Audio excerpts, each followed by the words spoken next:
Christianity teaches that Christ was crucified. Islam teaches Christ was not crucified. Here we have two factual statements, two statements claiming to be fact about the person of Jesus. Now, when two people make a claim that are in opposition to one another, the thing that you do is you look for other kinds of evidence and you look at the quality of evidence to see who's telling the truth. And what do historians do? They look for multiple early independent sources about the issue. So let's do that about Jesus Christ and the crucifixion. And because this has real significance. If Christ was crucified, Islam is false. If Christ was not crucified, Christianity is false. So we have a touchstone issue that proves my religion wrong or your religion wrong. Now, when we look into the event of the crucifixion, the earliest independent sources that we have of both Christian and non-Christian writings all agree that Christ was crucified.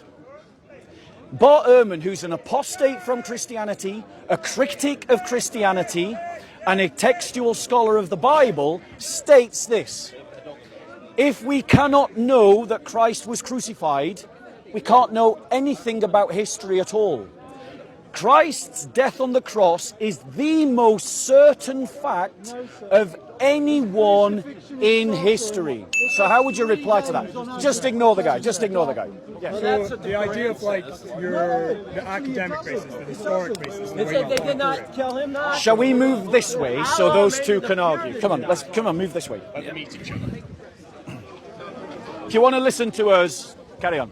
Go on.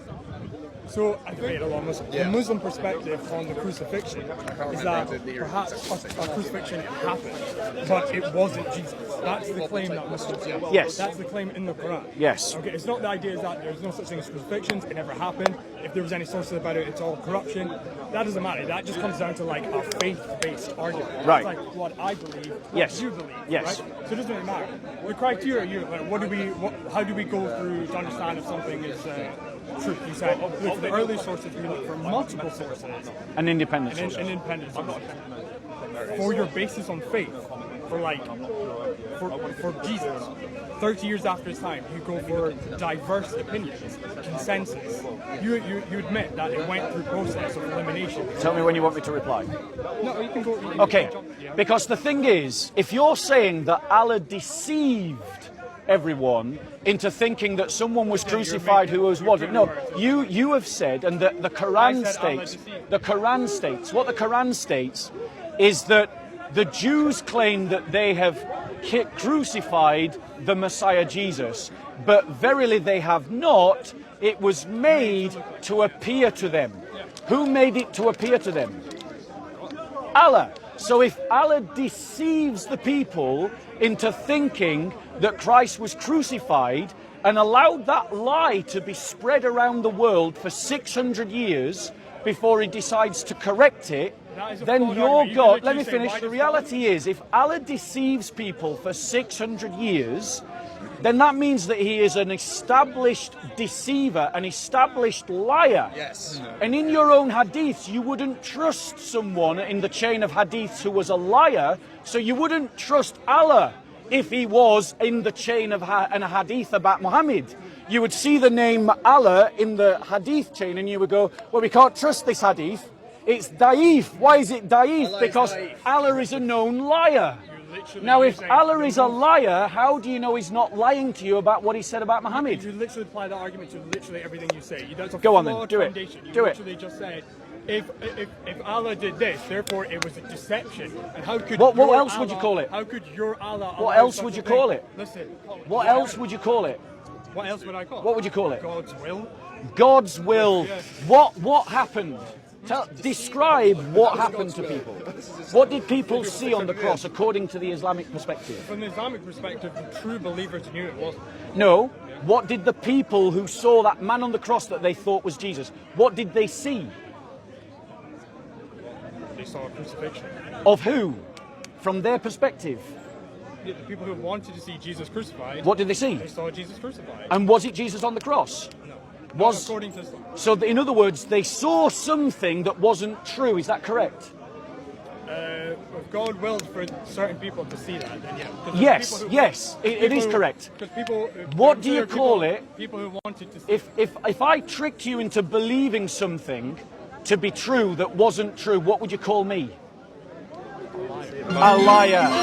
He said he would call me a liar. Furthermore, the analogy is false because why? According to the Quran, Allah the magician made it look like Jesus Christ was crucified on the cross.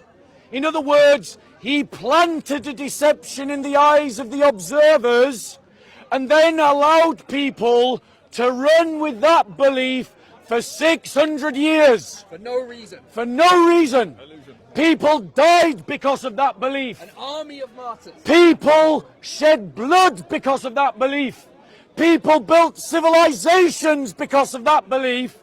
And then 600 years later, Allah went, surprise! I didn't really mean that.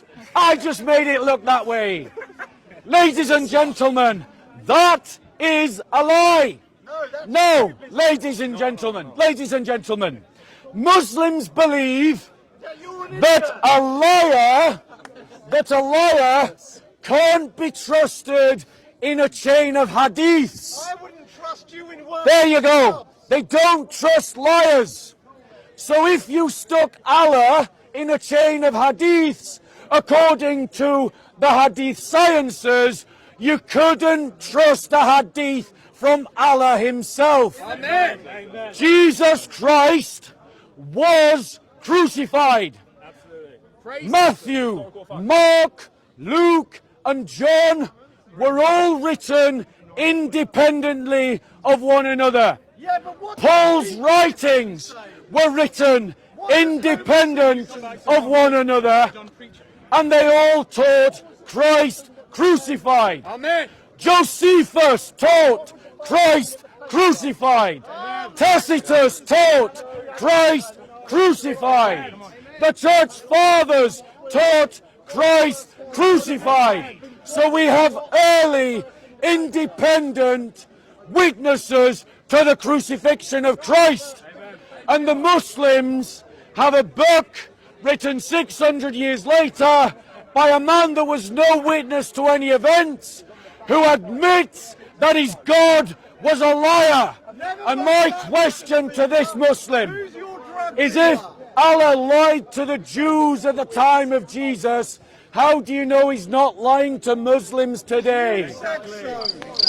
That's my question. I'm sorry, you're done preaching. You seem upset. Yeah, You seem upset. You seem upset, Mohammed.